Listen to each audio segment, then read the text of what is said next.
തൃപ്പൂണിത്തുറ സ്ഫോടനത്തിൽ തകർന്ന വീടുകളുടെ അവശിഷ്ടങ്ങൾ മാറ്റാൻ സേവാഭാരതി ഉൾപ്പെടെയുള്ള സന്നദ്ധ സംഘടനകളുടെ നേതൃത്വത്തിൽ പ്രവർത്തനങ്ങൾ തുടരുന്നു. വീട് പൂർണ്ണമായും നഷ്ടമായവരെ ക്യാമ്പിലേക്ക് മാറ്റി. സംഭവസ്ഥലത്തു നിന്നും രേഷ്മ ബാബു ചേരുന്നു. രേഷ്മ, വിവരങ്ങൾ.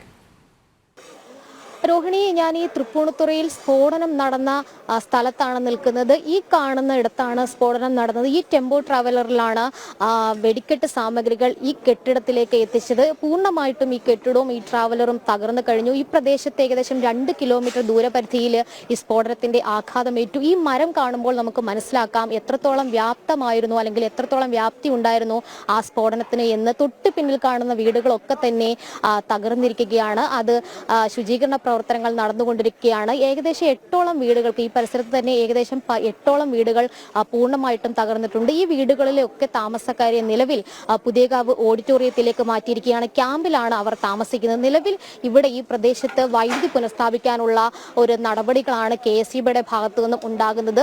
ഒപ്പം തന്നെ ഇവിടെ ശുചീകരണ പ്രവർത്തനങ്ങൾ സേവാഭാരതി അടക്കമുള്ള സന്നദ്ധ സംഘടനകളുടെ നേതൃത്വത്തിൽ ശുചീകരണ പ്രവർത്തനങ്ങളൊക്കെ തന്നെ നടക്കുകയാണ്. ഈ വീട് പൂർണ്ണമായിട്ടും തകർന്നു കഴിഞ്ഞു. ഈ ഉഗ്രസ്ഫോടനമായിരുന്നു നടന്നത്. ഇന്നലെ രാവിലെ 10:30 ഇത്തരത്തിലൊരു സ്ഫോടനം ഉണ്ടായത്. ഈ ടെമ്പോ ട്രാവലറിൽ നിന്നും ഈ വെടിക്കെട്ട് സാമഗ്രികൾ ഇറക്കി ഈ കെട്ടിടത്തിലേക്ക് മാറ്റുന്ന സമയത്തിനാണ് ഈ ഉഗ്ര ശബ്ദത്തോടുകൂടി പൊട്ടിത്തെറി ഉണ്ടായത്. ഈ വീടുകളൊക്കെ തന്നെ തകർന്ന്, അല്ലെങ്കിൽ ഈ 2 കിലോമീറ്റർ ചുറ്റളവിലുള്ള കെട്ടിടങ്ങളൊക്കെ തന്നെ തകരുകയും ചെയ്തിട്ടുണ്ട്. കേടുപാടുകൾ നിരവധി വീടുകൾക്ക് സംഭവിക്കുകയും ചെയ്തിട്ടുണ്ട്.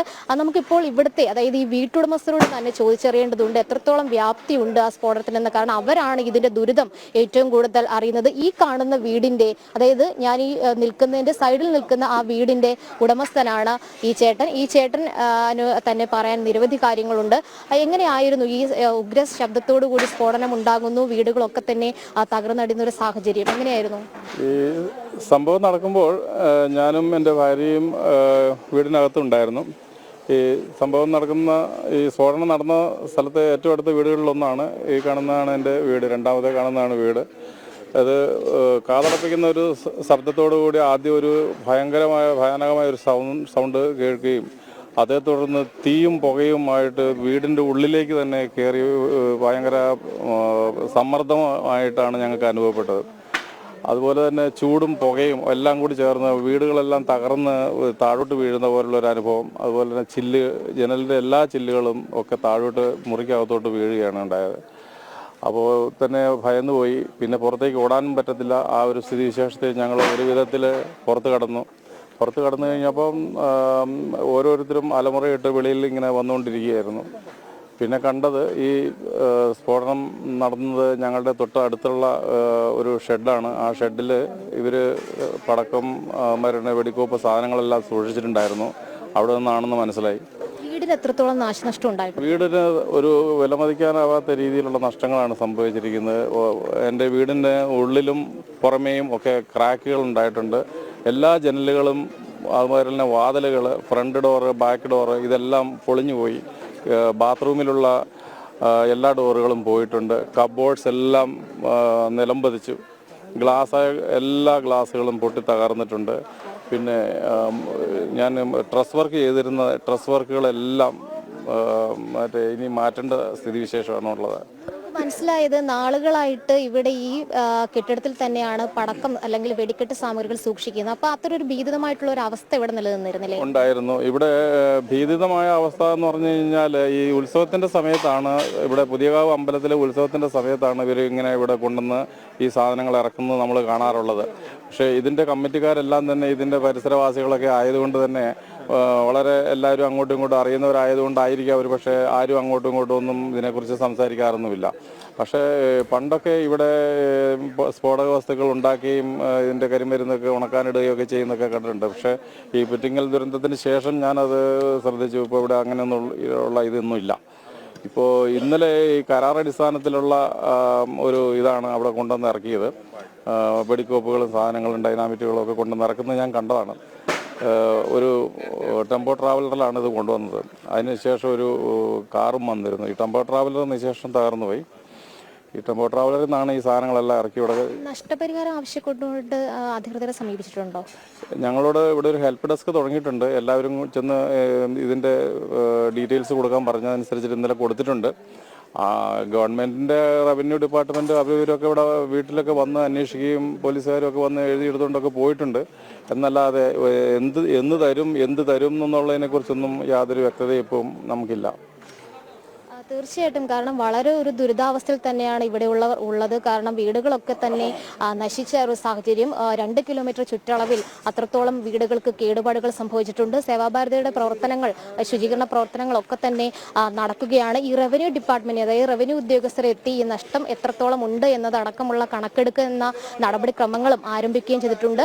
ഉച്ചയ്ക്ക് ശേഷം ഈ സ്ഫോടനം സംബന്ധിച്ചുള്ള ശാസ്ത്രീയമായിട്ടുള്ള തെളിവുകൾ ശേഖരിക്കുന്നതിന്റെ ഭാഗമായിട്ട് വിദഗ്ധ സംഘം സംഭവ സ്ഥലം സന്ദർശിക്കുമെന്നാണ് അറിയാൻ സാധിക്കുന്നത്. ഒപ്പം തന്നെ ഇന്നലെ 4 പേരെയാണ് ഈ കേസുമായി ബന്ധപ്പെട്ട് അറസ്റ്റ് ചെയ്തിട്ടുള്ളത്. അവരെ കോടതിയിൽ ഹാജരാക്കുന്ന നടപടിക്രമങ്ങളും തുടരേണ്ടതുണ്ട്.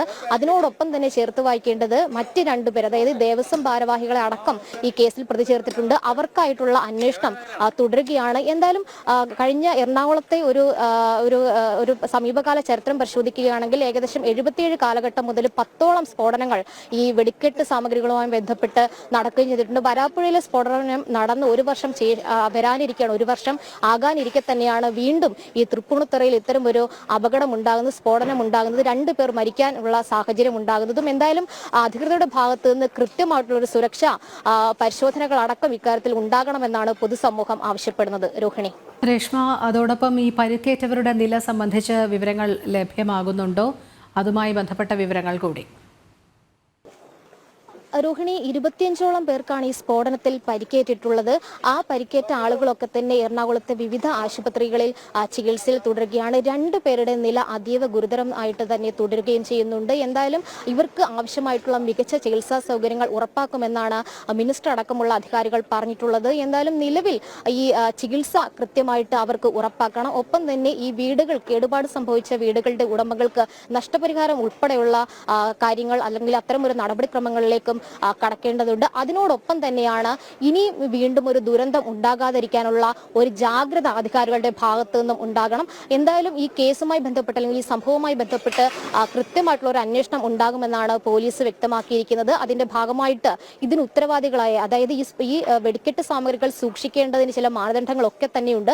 നിയമവിരുദ്ധമായിട്ട് ഇത്തരത്തിൽ ഈ വെടിക്കെട്ട് സാമഗ്രികൾ സൂക്ഷിച്ച അതിന് കാരണക്കാരായിട്ടുള്ള ആളുകൾക്കെതിരെ ശക്തമായിട്ടുള്ള നടപടി തന്നെ സ്വീകരിക്കുമെന്നാണ് പോലീസ് അറിയിച്ചിട്ടുള്ളത്. അതിന്റെ ഭാഗമായിട്ട് അന്വേഷണം പുരോഗമിക്കുകയാണ്. എന്തായാലും വിദഗ്ധ സംഘം ഉച്ചയോടുകൂടി ഇവിടെ എത്തി പരിശോധന നടത്തും.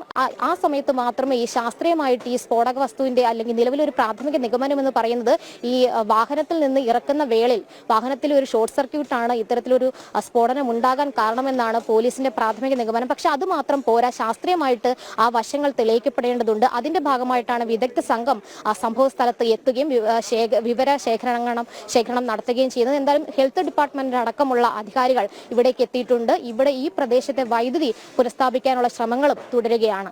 രോഹിണി. ശരി രേഷ്മ, തൃപ്പൂണിത്തുറ സ്ഫോടനം നടന്ന സംഭവ സ്ഥലത്ത് നിന്നും തത്സമയ വിവരങ്ങൾ നൽകുകയായിരുന്നു രേഷ്മ ബാബു.